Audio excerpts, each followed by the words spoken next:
he says, Bill, he says, what I want you to do is to blow the whistle on this rotten, corrupt government. He says, why don't you say something outrageous like we never went to the moon?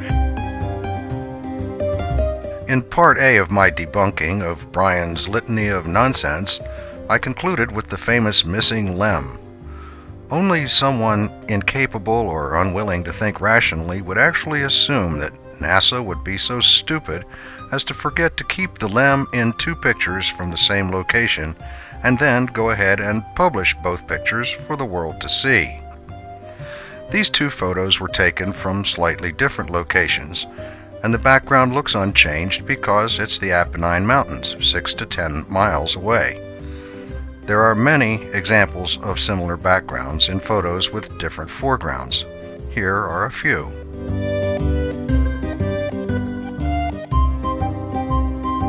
Let's continue examining Brian's hoax claims, which have unfortunately been witnessed by over 50,000 people. Brian, it's not like you're totally to blame for this.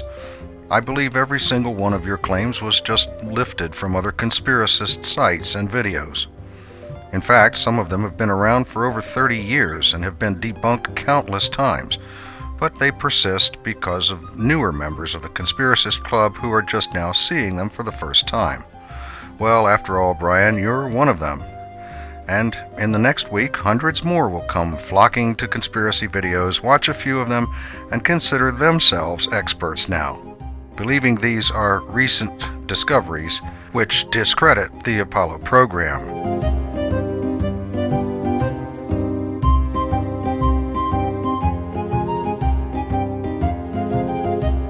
Not only is it claimed that there is no discernible engine noise, there is no discernible engine noise, nor has there been in any space mission in the entire history of space exploration. This is one of those childish claims that people make up as they go along, believing that they're going to sound smart.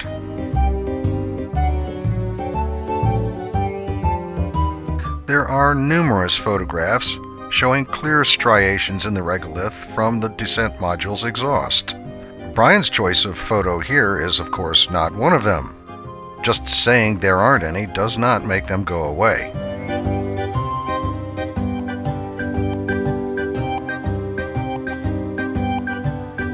This time, Brian very generously provides us with a photograph that debunks his own claim. The regolith just under the foot was compressed by the weight of the lander. The surrounding loose regolith was blown away by the exhaust, about 3 or 4 inches worth here, down to where the regolith itself is more dense.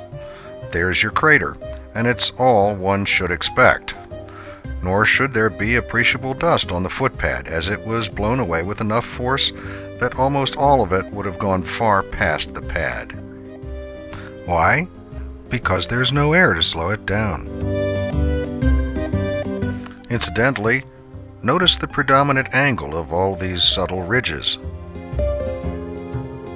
For a very scholarly and thorough discussion of this crater nonsense, with all the necessary math, physics, and photographs, I recommend PhilWeb59's excellent videos.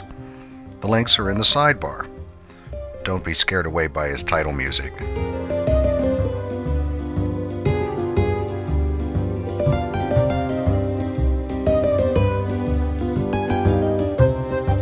It was an early prototype. It was unstable. That's probably why the final design was so different. Yes, it made exhaust clouds. All such engines do, in the atmosphere. And yes, he had to eject at the last second. Very scary. This is what test pilots do for a living. Now, was there a point in there somewhere?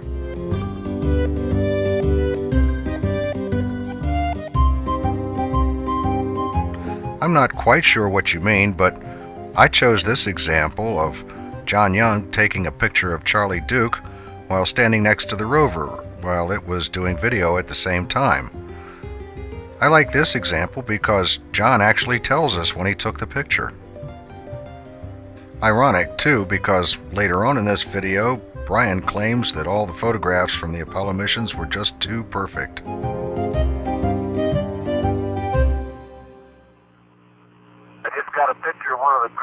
moments in history, Houston.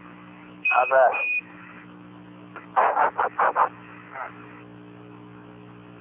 Charlie looking down into a crater that's... Okay, go to it, Charlie. You give me that minute, aren't you, Houston? Yeah, sure am. You've got about 20 seconds. I just got a picture of one of the great moments in history, Houston. How's that? I wouldn't expect too many photos and videos which show the same thing at the same time, but these both happen to be on my computer. There are bound to be other examples, though. By the way, that is a crater, but like all surface features, it is hard to see down sun.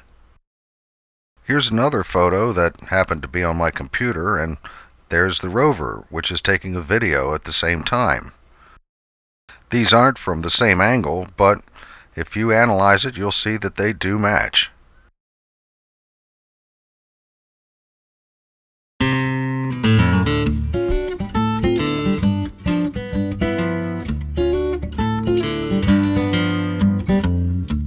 This claim pops up from time to time, and hoax believers use pictures like Brian's here to illustrate it.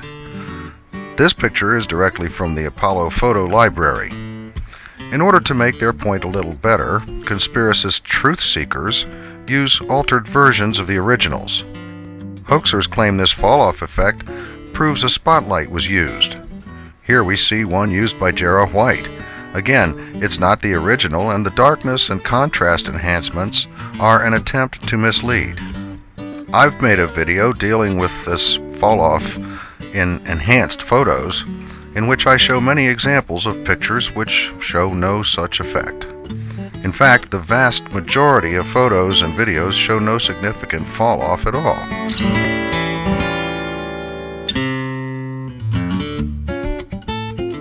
On the moon, the surface reflects back and looks brighter away from the sun. When looking cross-sun, the slightly darker side will always be in the direction of the sun, as indicated by the shadows. Ever notice how often conspiracy theorists use should or shouldn't? This raises the question of qualifications, and it invariably turns out that they are not qualified to make such judgments. This is another poor photo. Here's a detail which shows that crosshair, or fiducial, and it has not been pasted over but is just partially obscured by the bleed over or saturation of the bright area, a very common photographic phenomenon. Here are 4 others I took from the Clavius Moonbase website, an excellent resource refuting moon hoax claims. Is it bleed over, or did they paste the white stripes on after the picture was taken?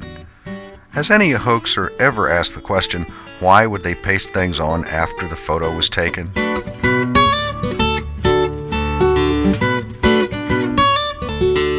From sunrise to lunar noon takes 7 3/4 Earth days. The surface is in continuous sunlight during that period.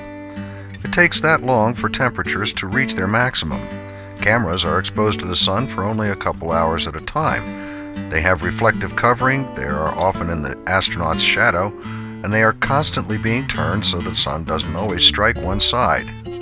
NASA engineers really do understand this heat thing a lot better than any hoaxer, as evidenced by the data in this one article from NASA. Hell, I don't understand this stuff, and neither does Brian, or any other hoaxer who says that the film should melt. It doesn't freeze either, but then the reason for that should be painfully obvious.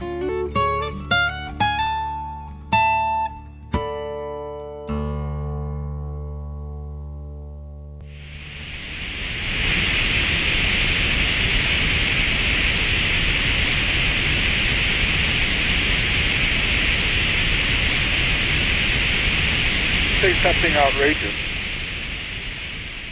Outrageous.